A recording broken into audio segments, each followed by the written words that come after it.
भगवान श्री कृष्ण ने गीता का उपदेश अर्जुन को माध्यम बनाकर सारे संसार को दिया था।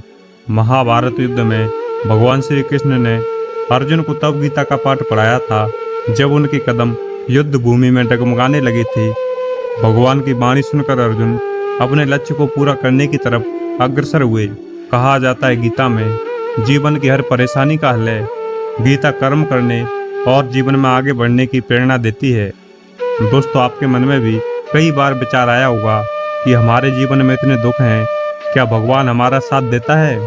और देता है तो कैसे देता है? इसी प्रश्न का उत्तर भगवान श्री कृष्ण ने स्वयं गीता में दिया है। अर्जुन भगवान श्री कृष्ण से कहते हैं, हे मधुसूदन, तुम कहते हो कि मनुष्य अंतिम सांस तक मोह माया में पड़ा रहता है, तो इसी कारण वह जन्म के चक्र में फंस जाता है। परंतु तुम्ही ने इस माया में सृष्टि की रचना करके और दूसरी ओर मनुष्य को चंचल मन प्रदान करके दोनों को एक दूसरे में उलझा दिया है।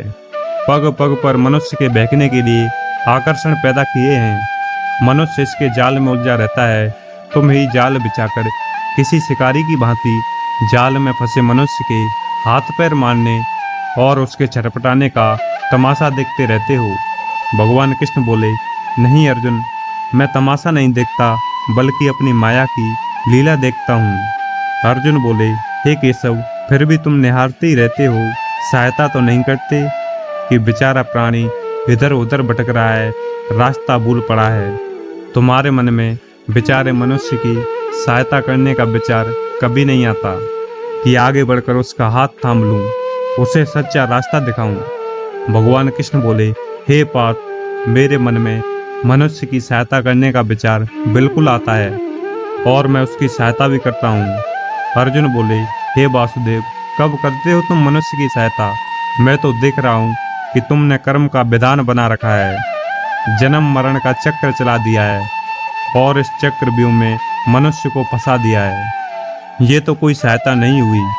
भगवान बोले, हे पार्थ, मैं सहायता अवश्य करता हूँ।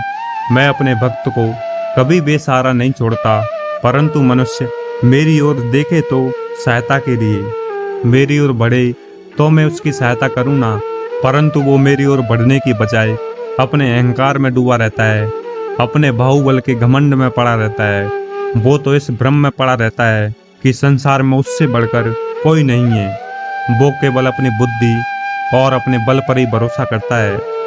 अपने बाहुबल पर उसे अपने परमात्मा से भी अधिक विश्वास होता है। अर्जुन बोले, हे केशव, अपने रास्ते से भटके हुए मनुष्य की सहायता के लिए आखिर तुम उससे क्या चाहते हो? क्या तुम्हें सोने चांदी के चढ़ावे चाहिए? क्या तुम अपने भक्तों से स्वादिष्ट और पंच पकवान चाहते हो? भगवान कृष्ण मुस्कुराकर बोले, मैं अपने भक्तों से एक श्रद्धा के अतिरिक्त कुछ नहीं चाहता, कुछ नहीं मांगता। वो मेरे प्रति बड़े बड़े चढ़ावे ना चढ़ाए। सोना, चांदी, घी, चंदन, पकवान के चढ़ावे मुझे नहीं चाहिए। श्रद्धा और भक्ति भाव से एक फल, एक फूल, फूल की एक पत्ती, जल का एक कतरा या चावल का आधा दाना ही सही, मैं उसको भी भक्त की श्रद्धा से कई अधिक श्रद्धा से स्वीकार करता हूँ। अरे इतना भी ना हो सके तो श्रद्धा या भक्ति का एक आंसू ही सही, मैं उससे भी कबूल कर लेता हूँ। श्रद्धा में डूबे उस एक आंसू में मेरा सारा अस्तित्व सराबोर हो जाता है। भक्ति या पश्चाताप का ये आंसू चाहे लाखों पाप करने के बाद भी अंतिम क्षण में भी क्यों ना बहाया गया हो, मैं उससे भी स्वीकार कर लेता हूँ और मनुष्य के सारे पापों को उस आंसू से धोकर उसे नवजात शिशु की भांति निष्पाप कर देता हूँ, उसका कल्याण करता हूँ और उसे मुक्ति देता हूँ।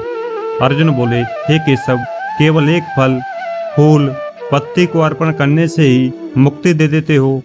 फिर कर्म, विकर्म, पाप, पुण्य, धर्म विधान सब यूं ही रह जाते हैं?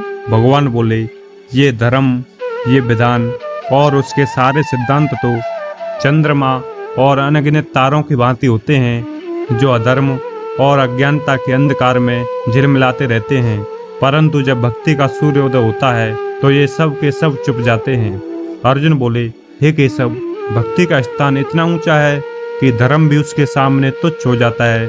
भगवान बोले, हाँ अर्जुन, परंतु आसक्ति से रहित व्यक्ति, जिसके लिए किसी पंडित प्रवचन या पूजा सामग्री की कोई आवश्यकता नहीं है, केवल पूर्ण श्रद्धा, पूर्ण भक्ति भाव से अपने आप को, अपने सारे कर्मों को मेरे प्रति समर्पित कर दो। मैं अपने ऐसे भक्त को सब कुछ बुलाकर मुक्ति दे देता हूँ।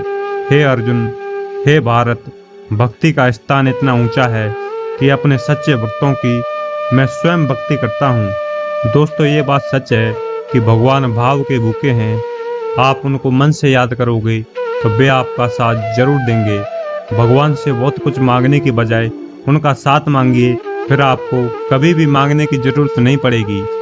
भगवान ने स्वयं गीता में कहा है, ढोंग और अंधविश्वास से दूर रहें, क्योंकि मंदिर में सिर झुकाने से परमात्मा नहीं मिलते। दोस्तों, आशा करता हूँ ये वीडियो आपको अच्छा लगा होगा। वीडियो को पूरा देखने के लिए और आपके बेशुमार प्यार के लिए आपका बहुत बहुत धन्यवाद।